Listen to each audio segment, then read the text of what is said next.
హరిశ్రీ గణపతయ నమః. అవిఘ్నమస్తు శ్రీ గురుభ్యో నమః. వేద పండితులకు, బ్రాహ్మణోత్తములకు, బుధజనులకు, హైందవ ధర్మను పాటించే వారందరికీ శిరస్సు వంచి నమస్కారం. ప్రస్తుత టాపిక్ మహాపృత్యంగిరి దేవి. ఈ వైశాఖ మాసంలో ఈ పౌర్ణమిలోనే ఆ ప్రత్యంగిరి మాత జయంతి అన్నమాట. అందువల్ల మానవుడికి ఏంటంటే కొద్దిగా ఈ ప్రాబ్లమ్స్ అనేటటువంటి శత్రువులు అనేటువంటిది బాగా వచ్చినప్పుడు మనకి ఈ ప్రత్యంగిరి దేవత ఉపాసన చేసేటట్టయితే మనం మంచి ఫలితాలు పొందడానికి అవకాశాలు అనేటటువంటి కొద్దిగా ఉంటాయన్నమాట. అందువల్ల ఈ ప్రత్యంగిరి మాత ఆకారం కొద్దిగా సింహాకారంగా ఉంటుంది. అందువల్ల కొద్దిగా శ్రద్ధగా చేసేటట్టయితే కొద్దిగా ఎక్కువగా మనం మంచి చూస్తాం అన్నమాట. అందువల్ల ఈ వైశాఖ మాసంలో ఎక్కువ చేయొచ్చు. జనరల్గా శత్రువులు మనకు ఎక్కువగా ఉన్నప్పుడు మనకు వారాహి అమ్మవారిని, ఈ ప్రత్యంగిరి దేవతను చేయొచ్చు. వారాహి అమ్మవారిని ఏంటంటే రాత్రి 12 తర్వాతే ఆ వారాహి మంత్రాలతో పూజ చేయాలన్నమాట. ఈ ప్రత్యంగిరి మాతకి ఉదయం పగలు కూడా చేయొచ్చు. అది శ్రద్ధగా చేసేటట్టయితే శత్రువులు ఉండరు. కోర్టు కేసులు మనం విజయం సాధిస్తానికి అవకాశాలు అనేటటువంటివి ఉన్నాయి. ఆ ప్రత్యంగిరి మాత ఆ యొక్క విగ్రహాన్ని కూడా మీరు చూడొచ్చు. కొద్దిగా భీకరాకృతిలో ఉంటారన్నమాట.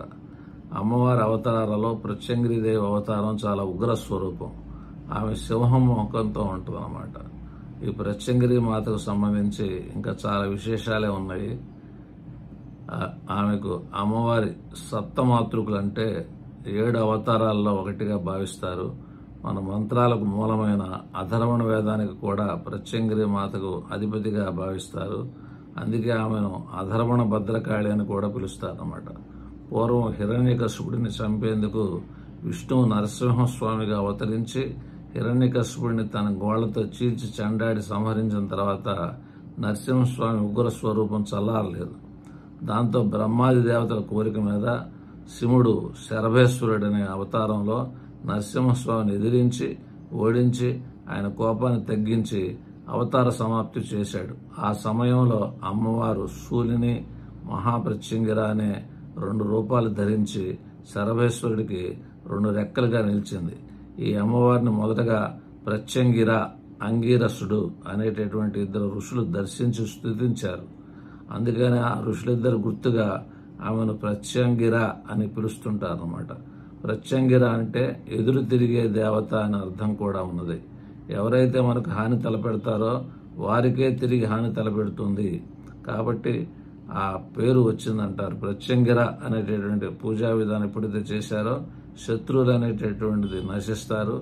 వాళ్ళు మనకేదైనా కష్ట నష్టాలు చేయాలన్నా ఆ కష్ట నష్టాలు తిరిగి వాళ్ళకే జరుగుతుంటాయి అనమాట. అందుకే దుష్ట శక్తులు పీడిస్తున్నాయని భయపడుతున్న వారు, చేతబడి జరిగిందని అనుమానం ఉన్నవాళ్ళు ఈ అమ్మవారిని పూజించేటట్టయితే ఎలాంటి తంత్రమైనా కూడా తన మీద పనిచేయదు. ప్రత్యంగిరాదేవికి మరో ప్రత్యేకత కూడా ఉంది. అదేంటంటే నికుంభల హోమం. ఈ హోమాన్ని చేసిన వారు ఎలాంటి విజయాన్నైనా అందుకుంటారు. అందుకనే రావణాసుడి కొడుకు ఇంద్రజిత్తు ఈ హోమాన్ని చేసేందుకు ప్రయత్నించినట్టు రామాయణంలో పేర్కొన్నారు. ఈ నికుంభల హోమాన్ని ఆపేందుకు సాక్షాత్ హనుమంతుడే దిగి రావాల్సి వచ్చిందనమాట. తమిళనాడు తంజావూరు జిల్లాలోని అయ్యావడి అనేటటువంటి ఊరిలో ఉన్న ఈ ప్రత్యంగిరాదేవి ఆలయంలో ఇప్పటికీ ప్రతి అమావాస్య నాడు ఈ హోమం చేస్తారు.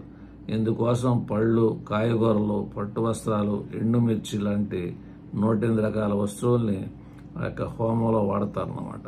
ఈ హోమంలో ఎండుమిర్చి వేసినా కూడా దాని ఘాటు చుట్టుపక్కల కూర్చున్న వాళ్ళకి రాదు. ఆ అమ్మవారి ఆ యొక్క కరుణ వలన, దయ వలన అనమాట. ఆ చుట్టుపక్కల వారికి ఆ ఘాటు తెలియదు అనమాట. ఆ తెలియకపోవడం అనేది అమ్మవారి మహిమ అంటారనమాట. ప్రత్యంగిరాదేవి సింహముఖంతో ఉంటుంది కాబట్టి ఆమెకు నారసింహ అనే పేరు కూడా ఉందన్నమాట. శని ప్రభావంతో బాధపడుతున్న వారు, శత్రునాశనం కోరుకునేవారు, కోర్టు కేసుల్లో ఇరుక్కున్నవారు, వ్యాపారంలో కొద్దిగా నష్టాలు బాగా వస్తున్నటువంటి వాళ్ళు ఈ అమ్మవారిని పూజ చేసేటట్టయితే ఫలితం వస్తుందని చెప్తారు. అయితే ప్రత్యంగిరాదేవి చాలా ఉగ్ర స్వరూపిణి. ఆమెను పూజించేటప్పుడు మద్యపానం చేయటం, మాంసాహారం తినటానికి ఈ పనులు చేయకూడదు అన్నమాట. కనుక వీలైనంత వరకు పెద్దలను సంప్రదించి వారి సలహా మేరకు ప్రత్యంగిర వచ్చినప్పుడు ప్రత్యంగిరాదేవిని పూజించాలి. మనుషులకు ఆపద వచ్చినప్పుడు దేవుడు వేరు అవతారాల్లో వారిని ఆదుకుంటుంటారు. ఈ అమ్మవారు కూడా అంతే. శత్రు సంహారం కొరకు, దారిద్ర్య నివారణ కొరకు, మంచి ఆరోగ్యం కొరకు ప్రత్యంగిరాదేవిని పూజిస్తారు. శనీశ్వరుడి శంఖం పేరు ప్రత్యంగిర. ఏలినాటి శని దోషంలో బాధపడేవారు ప్రత్యంగిరాదేవిని పూజిస్తే మంచిదని శాస్త్రవచనం. సంతానం లేని వారి అమ్మవారిని ఆరాధిస్తే సంతానం కలుగుతుందని ప్రతీతి.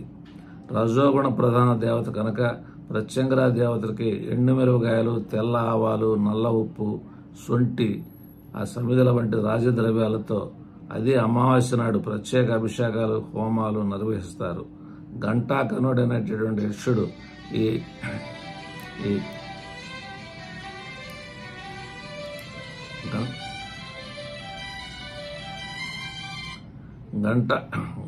ఘంటాకనుడైన యక్షుడు ఈ అమ్మవారిని చంద్రగంట నవదుర్గల్లో 3వ అవతారం అన్నమాట. ఆ రూపాన్ని ఆరాధించి ఆ శక్తిని కర్ణాభరణంగా ధరించాడట.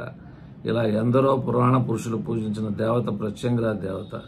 ఈ ప్రత్యక్షంగానే కాదు, పరోక్షంగా కూడా ఈ తల్లి తనకు పూజించిన వారికి కూడా కాపాడుతుందనేటటువంటిది. నిత్యం లలితా సహస్రనామం చదివే వారిని దుష్టగ్రహ పీడల నుంచి కాపాడేది ఈ ప్రత్యంగిరా దేవత అని పురాణం వచనం. ఈ ప్రత్యంగిరా దేవతకి ఏంటంటే కొద్దిగా తేడాగా కొన్ని మంత్రాలు అనేటటువంటివి ఉన్నాయన్నమాట. ఆ మంత్రాల్లో ఏ ఒక్క మంత్రం శ్రద్ధగా చేసినా కూడా మనకు ఫలితం అనేటటువంటిది చూస్తాం అన్నమాట. మంగళం మాత్సవం భూయాత్.